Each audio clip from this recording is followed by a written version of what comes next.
100 abonnés. Oh, c'est l'heure de la FAQ. Du coup, il faut que je termine mon verre. Bonjour et bienvenue dans cette nouvelle vidéo, et aujourd'hui c'est la vidéo spéciale 100 abonnés. Et je vous avais demandé pour les 100 abonnés, qu'est-ce que vous voudriez avoir comme nouvelle vidéo. La FAQ a été choisie, donc du coup je vous avais demandé de poser vos questions dans les commentaires des vidéos de l'annonce de la FAQ. Et vu que les 100 abonnés ont été atteints, franchement je vous remercie vraiment du fond du cœur d'être maintenant plus de 100 abonnés à me suivre. Donc c'est pour ça que maintenant je vais répondre à vos questions. C'est parti. Première question. Pour la FAQ, tu as quel âge et c'est quoi ton coaster préféré? Alors, j'ai 15 ans. Oui, je sais, je suis très très jeune. Et mon coaster préféré, c'est Silver Star à Europa Park. As-tu des t-shirts de coaster et si oui, peux-tu nous les montrer? Alors oui, j'ai des t-shirts de coaster, mais je n'ai pas que des t-shirts de coaster dans le domaine des parcs d'attractions. Comme là, par exemple, sur moi, j'ai le t-shirt de Tower of Terror, Hollywood Tower Hotel. C'est pas un t-shirt de coaster, mais c'est quand même le t-shirt d'une attraction. Mais je vais te montrer tous mes autres t-shirts. Donc voici mes autres t-shirts. Donc le premier t-shirt très connu par les parcs fans, c'est le t-shirt Silver Star que j'ai acheté à Europa Park le 28 avril 2015. Voilà, une date précise où j'ai été à Europa Park. Donc ce t-shirt-là est très connu par les parcs fans. Le deuxième t-shirt, ce n'est pas un coaster c'est pas un t-shirt de coaster, mais c'est un t-shirt de robot coaster. C'est le t-shirt de Danse avec les robots du Futuroscope. Ce t-shirt là, c'est un t-shirt de Disneyland, il est à l'envers. Ouais, c'est ce t-shirt là. Donc ce t-shirt, c'est le t-shirt de Rock'n'Roller Coaster à Disneyland Paris. Voilà, le nouveau. Ce t-shirt là, c'est pas un t-shirt de coaster, mais c'est un t-shirt de parc parce que Walibi Belgium ne fait pas de t-shirt de coaster. Donc du coup, bah j'ai pris ce t-shirt qui est le t-shirt du logo Walibi et j'aime bien ce t-shirt. Alors après j'ai d'autres t-shirts de coaster et de parc, mais je sais pas où c'est qu'ils sont. Alors j'ai un t-shirt édition limitée Europa Park 2014, donc ça c'est le t-shirt blanc, donc vous pouvez le voir dans mes anciennes vidéos. J'ai un t-shirt Space Mountain Mission 2, donc là qu'on peut encore voir dans une de mes anciennes vidéos. Et puis j'en ai un autre, bah il est juste là, il se présente juste devant moi, c'est excellent. C'est pas vraiment un t-shirt, c'est un polo. C'est le polo Bagatelle, donc c'est le polo de la maintenance du parc qui est en vente aux boutiques. Donc du coup, bah, je me suis dit que ce serait pas mal de l'acheter aussi. Donc voilà. Donc ce sont tous mes t-shirts de parc et de coaster et d'autres attractions que j'ai sur moi. Tu as quel âge? À combien de temps habites-tu du parc Astérix? Depuis combien de temps connais-tu Dinaël? Tu connais Dinaël et comment? Ton pire coaster? Ton meilleur? Ton premier? Voilà, beaucoup de questions, désolé. Bah c'est bien, bah non, t'as pas été désolé, t'as posé plusieurs questions parce que c'est le but de poser plusieurs questions. Donc voilà. Donc j'ai quel âge? Bah comme je l'ai dit plus tôt, j'ai 15 ans. À combien de temps habites-tu du parc Astérix? J'habite environ à 30 minutes du parc Astérix. Depuis combien de temps connais-tu Dinaël? Alors je connais Dinaël, on parle personnellement et par vidéo. Personnellement je le connais depuis environ juin 2014. C'était à la soft opening de Ratatouille. Et sinon depuis combien de temps je le connais par vidéo? C'est depuis février 2014. Voilà. Et comment? Bah en fait j'allais sur YouTube et je marquais dans la barre de recherche genre des trucs comme Parc Astérix, Disneyland ou toute autre chose en rapport avec ça, et à chaque fois je tombais toujours sur Dinaël au Parc Astérix, Dinaël à Disneyland. Puis je me disais toujours, dis donc, il va beaucoup à Disneyland et au Parc Astérix, Dinaël. Et puis donc du coup j'ai regardé, puis j'ai continué à regarder, et puis c'est comme ça que j'ai connu Dinaël et que j'ai adoré ses vidéos. Mon pire coaster, franchement, mon pire coaster que j'ai fait,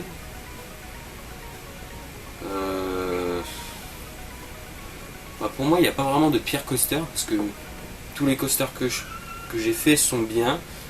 Non, franchement je pourrais pas dire quel est mon pire coaster parce que tous les coasters que j'ai fait sont bien, mais on peut pas dire quel est le pire coaster. Après sinon on pourrait dire aussi au niveau entretien, mais si on l'entretient bien, le coaster peut devenir bien.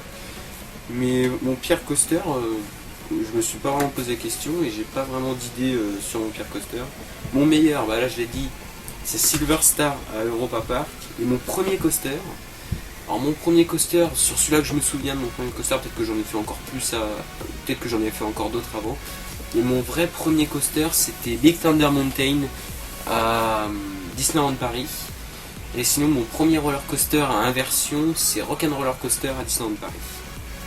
Es-tu en couple?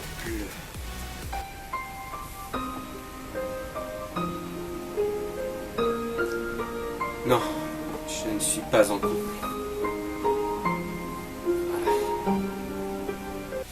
Alors, ce que je vais vous dire là n'a peut-être pas rapport avec la question es-tu en couple, mais si vous voulez savoir la fille qu'on entend dans la vidéo de la réouverture du parc Astérix ou dans d'autres vidéos avant, c'est tout simplement ma sœur. Donc voilà, si vous voulez savoir maintenant, vous savez que la fille qu'on entend dans la vidéo de la réouverture du parc Astérix, c'est ma sœur. Le coaster que tu rêves de rider. Alors le coaster que je rêve de rider, c'est un très vieux coaster, certes, mais j'aime bien son bruit, j'aime bien ses inversions, j'aime bien sa couleur, j'aime bien... Certes, c'est un très vieux coaster qui est très très connu, qui a été fait par Werner Stengel, par BM, c'est Kumba à Busch Garden Tampa. C'est le coaster que je rêve le plus de rider. Certes, c'est pas un coaster très exceptionnel, mais j'adore ses couleurs, j'adore ses trains, j'adore son parcours, j'adore son bruit, donc voilà pourquoi Kumba est le coaster que je rêve de rider. Ton futur métier, c'est toi qui as fait les dessins sur le mur. Alors mon futur métier, j'aimerais bien être technicien dans un parc, donc c'est-à-dire genre quand il y a des 101 sur les attractions, réparer les attractions. Je me suis renseigné directement au parc Astérix pour savoir ça, parce que voilà, donc j'ai pu parler avec la chef directrice marketing du parc et le directeur du parc Astérix, et j'ai dit que j'aimerais bien faire ça comme métier. Donc du coup, ils m'ont donné plus de renseignements sur ce métier-là pour le parc Astérix, pour faire ça au parc Astérix. Donc, pour l'instant, vu comment je suis très bien parti pour être technicien au parc Astérix, d'après ce que le parc Astérix m'a dit. Et c'est toi qui as fait les dessins sur le mur? Alors oui et non.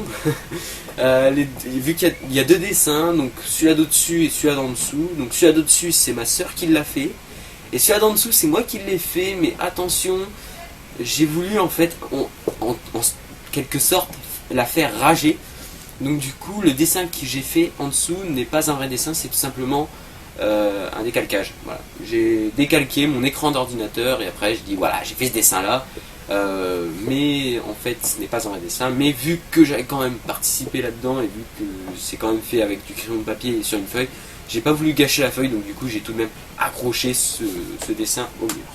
As-tu des idées de parcs européens que tu voudrais faire? Alors oui, j'ai des idées de parcs européens que je voudrais faire, j'en ai. Donc j'aimerais bien faire Port Aventura en Espagne, donc à côté de Barcelone. J'aimerais bien faire Alton Towers en Angleterre. Mirabilandia, Gardaland, et j'aimerais bien retourner à Europa Park. EP ou Disney? Alors, Europa Park ou Disney, c'est très dur de comparer ces deux parcs, mais pour moi, c'est Europa Park.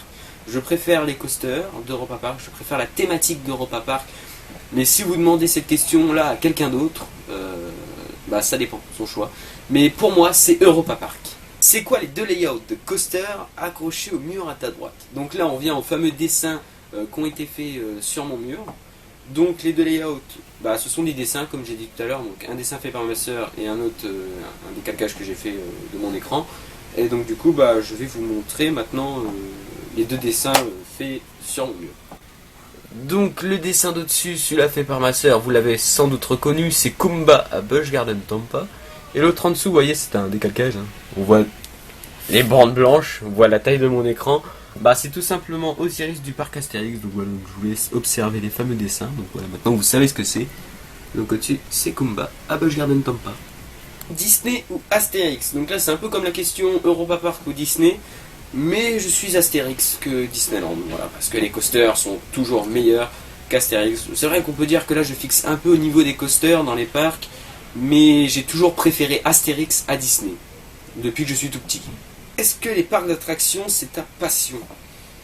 Oui, les parcs d'attraction c'est ma passion, donc c'est ma première passion, donc cette passion-là je la remonte environ depuis que j'ai 4-5 ans, donc ça fait environ 4-5 ans, ça remonte environ à 2005 et 2006, mais sinon pour ma passion des roller coasters ça date à 2012, après que j'ai fait le Triops à Bagatelle, donc voilà, c'est le Triops à Bagatelle qui m'a donné, qui m'a fait devenir coaster fan. Oui, c'est un méconnaissant, mais il faut savoir que le Triops Bagatelle était un coaster très différent de ce que je faisais habituellement, donc c'est-à-dire Space Mountain et Rock'n'Roller Coaster. Quel est ton coaster préféré à Bagatelle? Mon coaster préféré à Bagatelle, bon, c'est pas très difficile, c'est le Triops, mais sinon, quand le Triops est fermé, oui, mon choix est un peu stupide, on va dire, c'est la Spirale des Dunes. Pourquoi la Spirale des Dunes? Parce que déjà de 1, il est en nylon. Bon, on pourrait dire aussi le Gaz Express est en nylon, mais la Spirale des Dunes est en nylon, il n'y a pas grand monde, le coaster est plutôt petit, mais dès qu'on se met au dernier rang, il est pas mal. Et franchement, dès que je l'ai fait en 2012, la Spirale des Dunes, il m'avait beaucoup plu. On pourrait dire que le Gaz Express et le Famous Jack sont mieux que la Spirale des Dunes, mais on peut le voir quand même que je fais beaucoup plus de Spirale des Dunes. J'ai fait quoi, je crois, si je me souviens bien, je crois que j'ai fait 8 ou 9 tours de Spirale des Dunes en une journée.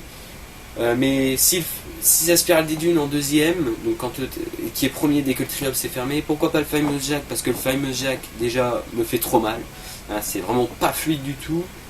Le Gaz Express, je trouve pas très sensationnel, on va dire. Il y a juste la drop après la première Helix qui est sensationnelle, mais qui procure d'ailleurs un bel airtime. Mais sinon, il n'est pas très sensationnel. La Spirale des Dunes, sa première drop, elle est très sensationnelle au dernier rang. Les virages aussi, on est bien exporté sur les côtés, on n'a pas beaucoup d'airtime, mais on n'en a même pas du tout d'ailleurs. Mais non, la Spirale des Dunes est deuxième parce qu'il est petit, compact, en nylon. Il a un débit assez bon et pour sa taille et vue d'extérieur, dès qu'on est en extérieur de ce coaster, on se dit qu'il doit être nul, que c'est pour les gamins, mais dès qu'on est dedans, au dernier rang, je précise bien au dernier rang, c'est pas du tout ce qu'on croirait quand on est dehors, en dehors de l'attraction. Par contre, le premier rang, là, c'est nul. C'est pour ça que je fais, pour ça que je faisais toujours la Spirale des Dunes au dernier rang. Mais sinon, le deuxième coaster que je préfère à Bagatelle, c'est la Spirale des Dunes dès que le Triops est fermé. Donc ça, c'est la Spirale des Dunes en premier dès que le Triops est fermé. Mais dès que le Triops est ouvert, bien sûr, c'est le Triops. Quel est le meilleur parc d'Europe d'après toi? D'accord. Le meilleur parc d'Europe d'après moi... Bah en fait, ça se bat entre 3 parcs, donc c'est-à-dire Port Aventura, Europa Park et Alton Towers. Donc pour moi, c'est ces 3-là qui se battent, parce qu'ils ont quand même de très bons coasters, une très bonne thématique. Mais pour moi, le préféré selon moi, pour moi, les 3 parcs sont le top 3 des parcs d'attractions que je préfère en Europe, d'après moi. Mais sinon, je serais pratiquement impossible parce que voilà, ce sont mes 3 préférés en Europe. Donc après chacun son choix. Mais vu que là, c'est d'après moi, bah voilà. Moi, je peux pas dire qui est le premier. J'en ai 3. Donc c'est Europa Park, Port Aventura et Alton Towers, mais je pourrais pas dire quel est vraiment le premier parc d'attraction que je préfère en Europe. Quel est ton parc préféré? Alors mon parc préféré, sur ceux que j'ai fait, c'est Europa Park, donc au niveau international, donc c'est Europa Park. Oui, je dis international, bon après on pourrait dire au niveau européen, c'est Europa Park sur tout ce que j'ai fait. Sinon, en niveau parc de France, c'est le parc Astérix, mais je pense que si je fais Nigloland, ça va se battre. Je pense que Astérix et Nigloland vont se battre, mais vu que je n'ai pas fait Nigloland, je peux pas dire. Donc pour moi, mon parc préféré en France, c'est Astérix. Mon parc préféré sur tout ce que j'ai fait au niveau européen, c'est Europa Park. Où as-tu l'inspiration de faire ta chaîne? Réponds-moi s'il te plaît dans ta vidéo. Oui, l'inspiration de faire ma chaîne. Alors, ma chaîne YouTube, je l'ai commencé vers juin 2014, donc voulais faire une chaîne YouTube parce que vu que j'aimais bien ce que Dinrael faisait, je me suis dit pourquoi pas je ferais ça aussi parce que j'aimais bien ce qu'il faisait et puis c'était un style quand même qui était pas mal. Donc l'inspiration de faire ma chaîne, bah voilà, c'est grâce à Dinrael que j'ai voulu faire ma chaîne YouTube, c'est grâce à lui et parce que j'aimais bien son style de vidéo. J'ai pas voulu copier ce qu'il faisait, mais vu que j'aimais bien, je me suis dit pourquoi pas moi aussi me lancer là-dedans et essayer vraiment de faire un peu plus connaître ce style sur YouTube, même si ça fait pas vraiment, même si les vlogs dans les parcs d'attraction on en a plein. Il faut savoir aussi que je considère pas mes journées comme des vlogs. Parce que c'est pas filmer un vlog avec une perche en se filmant en hauteur, salut tout le monde, ça va comment, tout machin. Ou alors, parce que souvent pour moi les vlogs dans les parcs d'attraction ce sont souvent des lambdas qui devraient faire des vlogs dans les parcs d'attraction, c'est vraiment des gens qui n'y connaissent rien du tout. Moi c'est plutôt, moi on peut dire, moi Dinrael, Coaster Galaxy, Coaster Community, IRCA, J-Luc 255 et puis tout le reste. Ce sont des vlogs, mais des vlogs on va dire à un niveau plus professionnel sur les parcs d'attraction quand même. Mais voilà. Je me suis un peu éloigné du sujet de la question, mais l'inspiration de ma chaîne YouTube m'est venue grâce à Dinrael. Quand auras-tu 100 abonnés? Logiquement, j'ai déjà 100 abonnés, c'est parce que vu que je fais cette vidéo de la FAQ, ça veut dire que j'ai atteint les 100 abonnés. Donc j'ai 100 abonnés, bah maintenant, voilà. Donc voilà, cette FAQ est à présent maintenant terminée. Donc j'ai répondu à toutes les questions que vous m'avez posées. Ça m'a fait énormément plaisir de répondre à vos questions. Merci beaucoup encore pour les 100 abonnés à ma chaîne YouTube, c'est vraiment énorme pour moi. Donc voilà, merci beaucoup. J'espère que cette vidéo vous a plu. Si elle vous a plu, vous pouvez l'aimer, vous pouvez la partager, vous pouvez la commenter bien sûr, si elle vous a plu. Vous pouvez aussi vous abonner à la chaîne YouTube. Donc j'ai encore une idée de refaire une autre FAQ. Mais là je sais pas quand, je pense aux 500, mais aux 500 abonnés quand même je vois encore très loin. Et donc voilà, j'espère que cette vidéo vous a plu. Encore merci pour les 100 abonnés, j'espère qu'on ira encore très loin ensemble. Et donc voilà, à plus.